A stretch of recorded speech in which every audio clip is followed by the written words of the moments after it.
안녕하세요. 스키몬 웨스트의 션킴입니다. 오늘은 오랜만에 스키몬 웨스트 채널에 엑기스를 할 수 있는 영상 법칙 시리즈로 돌아왔습니다. 수개월 전에 자연스러운 컷 편집을 위한 팁은 이 영상을 통해서 전달해 드렸었는데, 돌이켜보니 정작 그 전에 이야기했으면 좋았을 것 같은 컷 편집의 종류에 대한 설명은 빼먹었던 것 같더군요. 컷 편집 종류를 정리하다 보니 10여 개가 나왔었는데, 좀 줄여보려고 해도 한 8가지 정도는 한 번씩 언급하고 넘어가는 게 좋을 것 같아서 결국에는 이 주제는 1, 2부로 나눠서 진행할 것 같습니다. 1부에서는 샷에 담겨있는 정보 단위를 위주로 컷을 하는 컨텐츠 컷, 동작의 연결성을 위주로 컷을 하는 액션 컷, 그리고 시선샷이라고 부를 수 있는 POV, 마지막으로 일부러 툭툭 끊기게 편집하는 점프 컷에 대해서 다뤄보도록 하겠습니다. 그리고 이어지는 2부에서는 매치 컷, 크로스 컷, 사운드 컷, 제로 컷에 대해서 다뤄보도록 하겠습니다. 자, 그럼 바로 시작해볼까요? 영어로는 컨텐트 컷, 즉 내용 단위로 컷을 한다는 의미인데, 사실 가장 일반적인 컷이라고 생각하시면 됩니다. 가장 흔하게는 대화 장면에서 전체 상황을 보여주는 마스터샷, 오버 더 숄더 샷, 싱글샷 등을 오가면서 보여주게 되는 이런 장면들에서 샷이 변하게 되는 동기는 오로지 대화 내용에 의해서입니다. 누가 이야기를 하고 있느냐에 따라서 컷이 변하는 것이죠. 여기 인크레더블 2의 저녁 식사 대화 장면을 보면 누가 이야기하고 있느냐에 따라 카메라 위치와 컷 포인트가 정해진다는 것을 알 수 있습니다.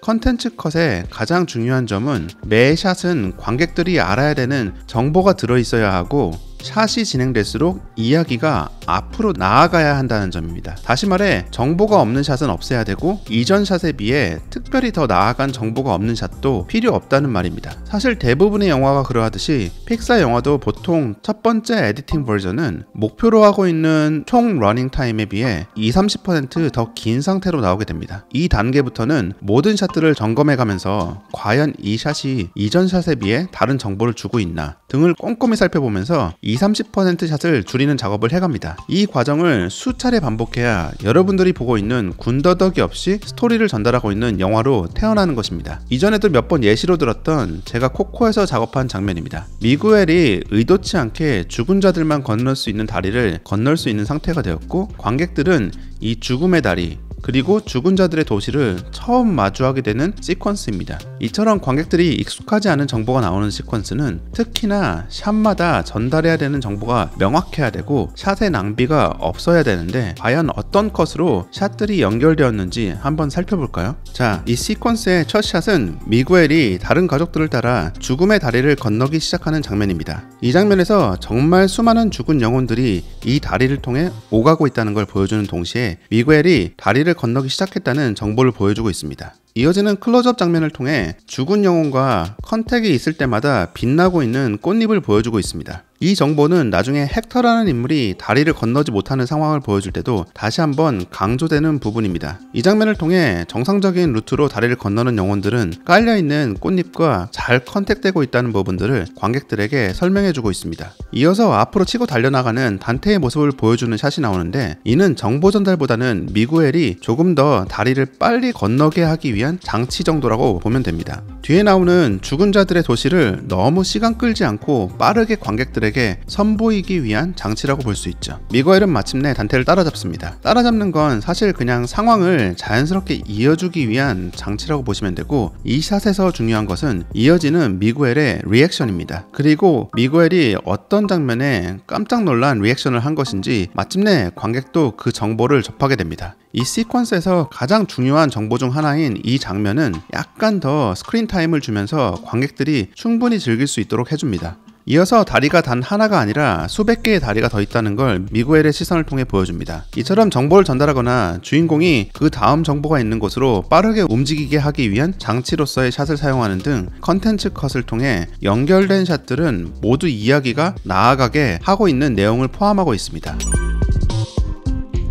액션 컷은 내용 단위로 컷을 한다기보다는 캐릭터의 특정 동작이 컷을 하도록 강요하는 경우를 말합니다. 예를 들어 여기 미구엘이 노래를 부르면서 앞으로 다가오다가 갑자기 화면 아래로 확 떨어지는 동작을 하게 됩니다. 이 동작으로 인해 조금 더 와이드한 풀샷으로 컷이 되고, 이 상황을 한 번 더 클리어하게 보여주는 와이드샷으로 이어집니다. 액션 컷을 할 때는 3가지 주의할 점이 있습니다. 첫째는 이어지는 샷에서 동작이 약간 오버랩되게 찍어야 됩니다. 예를 들어서 미구엘이 물에 빠지는 장면도 이미 물에 들어가는 장면이 이전 샷에 나왔음에도 불구하고 다음 샷에서 몇 프레임 정도 동작이 오버랩되면서 편집되었습니다. 상황을 조금 더 명확하게 보여주기 위해서 이러한 편집을 하는 경우가 의외로 많기 때문에 샷을 만드는 경우에도 꼭 정해진 샷 길이로 동작만 만들어주는 게 아니라 앞뒤로 약간 여유있게 영상 클립을 만들어줘야 편집하는 사람들이 툭툭 튀는 점프컷을 피하면서 자연스럽게 편집을 이어갈 수 있습니다. 둘째, 제가 몇 번 강조했던 부분이죠. 동작의 중간에서 끊어야 됩니다. 말 그대로 이전 샷에서 동작이 시작되고 다음 샷에서 그 동작이 이어지도록 하는 것입니다. 이러한 방식으로 편집을 하면 웬만한 상황은 크게 튀는 느낌 없이 샷을 이어갈 수 있습니다. 이 부분에 대해서 조금 더 자세히 알고 싶다면 이전에 다뤘던 컷 편집 팁에 대한 영상을 한번 체크해 보시길 바랍니다.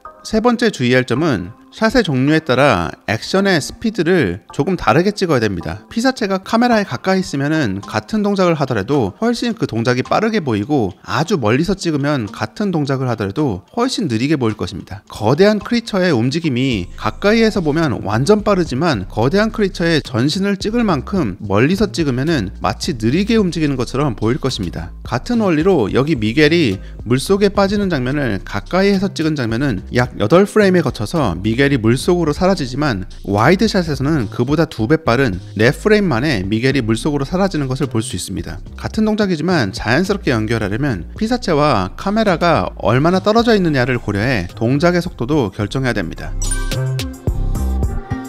Point of View, 즉 우리가 화면에서 따라가고 있는 캐릭터의 시점샷을 의미하고 있습니다. 말 그대로 캐릭터가 무언가를 바라보는 샷 그 바로 뒤에 이어지는 샷인데 POV를 적절한 타이밍에 사용해주면 그만큼 관객이 캐릭터 그 자체가 돼서 상황을 바라볼 수 있기 때문에 굉장한 몰입감을 더해줄 수 있습니다. 사실 일반적인 와이드샷, 풀샷 등에서는 관객이 화면 속의 캐릭터보다 더 많은 정보를 여러 각도에서 얻고 있는 상태라 할 수 있습니다. 하지만 관객들이 POV샷으로 들어오게 되면은 관객과 캐릭터는 정확하게 같은 정보만 받아들이고 있는 상태라 볼 수 있습니다. 이러한 특징 때문에 공포 영화 등에서 POV샷이 많이 사용되고 있습니다. 관객 스스로가 쫓기고 있는 캐릭터 그 자체가 돼서 캐릭터가 알지 못하는 정보는 관객도 알지 못하게 되는 그런 불확실한 상황 때문에 캐릭터와 함께 공포감을 느끼게 되는 것입니다. 이러한 특징 때문에 연출가들은 POV를 약간 비틀어서 찍으면서 관객들에게 재미나 놀라움을 선사하기도 합니다. 예를 들어서 스카이폴의 이 장면을 보면 다니엘 크레이그의 시선이 보이는 장면이 나오고 다니엘 크레이그가 무언가를 찾고 있는 모습이 나오고 그 다음 샷은 마치 그의 시선샷인 것처럼 샷이 시작됩니다. 하지만 이내 007이 화면에 다시 등장하면서 007의 시선샷이라고 예상했던 관객들과 밀당하는 듯한 연출로 계속 의외성을 던져주면서 시퀀스의 긴장감을 이어갑니다. 랭고의 이 장면도 마찬가지로 랭고와 친구들이 동굴에서 나와 잠깐 멈춰서는 장면이 나옵니다. 바로 이어서 랭고의 시선샷처럼 시작되는 이 샷에서 그가 금세 다시 화면에 등장하면서 뻔하지 않은 연출을 만들어가고 있습니다. 토이스토리의 포테이토 헤드의 시선샷은 말 그대로 누나를 마음대로 조절할 수 있다는 점을 이용해 재밌는 시선샷을 만들어냈고 웨스 앤더슨 감독의 판타스틱 미스터 박스에서는 캐릭터의 움직임 리듬과 POV샷의 움직임 리듬을 정확하게 매치해 POV샷 자체를 재밌는 샷으로 만들어내기도 했습니다. 이처럼 POV샷은 캐릭터가 바라보고 있는 것의 정보를 관객들에게 전달하는 1차 목적 말고도 여러가지 연출 실험을 할 수 있는 샷이기도 합니다. 참고로 POV샷을 찍을 때는 약간 핸드헬드 느낌을 추가해주는 게 조금 더 자연스러운 느낌을 줄 수 있고 POV샷 이전에 나온 샷에서는 캐릭터의 두 눈이 다 보이는 경우가 조금 더 자연스럽게 연결되는 경우가 있습니다. 물론 이처럼 옆에서 찍는 프로파일 샷도 열쇠 구멍 같은 것들을 통해서 본다는 상황 세팅이 있다면 자연스럽게 연결됩니다. 사실 우리는 그 어떤 시절보다 점프컷에 익숙한 시대에 살고 있습니다. 바로 저부터 포함해 대부분의 유튜브 영상들이 점프컷을 사용하고 있기 때문이죠. 정규 방송처럼 프롬프터를 보면서 방송을 진행하는 것도 아니고 편집을 하다 보면 필요 없는 말 그리고 좀 더 빠른 페이스와 높은 텐션으로 내용을 전달하기 위해서 말과 말 사이에 비어있는 공간을 많은 유튜버들이 잘라내고 있기 때문에 이런 식의 점프컷이 아주 자연스럽게 사용되고 있습니다. 영화에서도 비슷한 목적을 가지고 점프컷이 사용되곤 합니다. 동작을 처음부터 끝까지 시간 순서대로 다 보여주면 늘어질 것 같은 상황에 높은 긴장감을 유지하기 위해 이와 같이 동작의 중간중간을 잘라내는 식으로 빠른 템포와 긴장감을 유지하는 목적으로 점프컷을 사용하곤 합니다. 또 다른 사용 목적은 바로 시간을 압축해서 표현해줄 수 있는 편집 기법이기 때문입니다. 주로 시간이 많이 흘러간다는 걸 포함해야 되는 몽타주 시퀀스에서 많이 사용되는데, 주의할 점 중 하나는 점프컷을 사용하면서 배경이 너무 많이 바뀌거나 카메라가 움직이는 상태에서 점프컷을 반복적으로 사용하면 관객의 눈이 너무 피로해질 수 있기 때문에 여기 보이는 장면들처럼 가능하면 배경은 고정된 상태에서 사용하는 게 원래 목적을 더 잘 전달할 수 있는 경우가 많은 것 같습니다. 오늘은 이렇게 컨텐츠 컷, 액션 컷, POV 컷, 그리고 마지막으로 점프 컷까지 알아봤습니다. 다음 영상에서는 매치 컷, 크로스 컷 등을 포함해 추가적으로 4가지 다른 컷 편집에 대해서 알아보도록 하겠습니다. 오늘의 영상이 좋았다면 구독, 좋아요 부탁드리고, 앞으로 업로드될 영상을 놓치고 싶지 않으신 분들은 알람까지 설정해 놓으시길 추천드립니다. 그럼 전 다음 영상으로 돌아오겠습니다. 스키몬 웨스트의 션킴이었습니다.